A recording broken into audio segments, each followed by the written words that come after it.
ఇప్పుడే తీసుకొచ్చారు. నేను అసలు ఆ వీడియో పెట్టింది కూడా హైదరాబాద్ నుంచి ఇక్కడ నుంచి నేను వచ్చేసాను. నేను అక్కడ లేను. బర్త్డే కేక్ కట్ చేసిన తర్వాత నేను బయటకు వచ్చేసాను. నేను హైదరాబాద్ వచ్చేసాను. నేను మా ఇంట్లోంచి బిర్యానీ వీడియో పెట్టాను.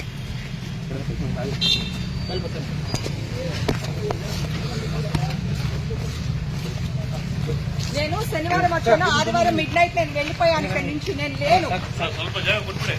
వీళ్ళెవ్వరు ఏం టెస్టులు తీసుకోలేదు, నాకు పాజిటివ్ రాలేదు. ఇప్పుడే తీసుకున్నారు వీళ్ళు. తీసుకోలేదన్నా.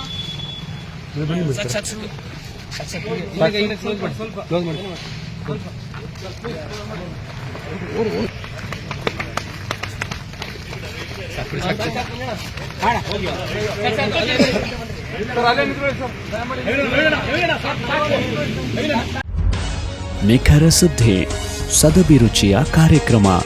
ನೀವು ನೋಡ್ತಾ ಇದ್ದೀರಾ ಕಹಳೆ ನ್ಯೂಸ್, ಸಮಾಜದ ಜಾಗೃತಿಗಾಗಿ ವಸ್ತುನಿಷ್ಠ ವರದಿ.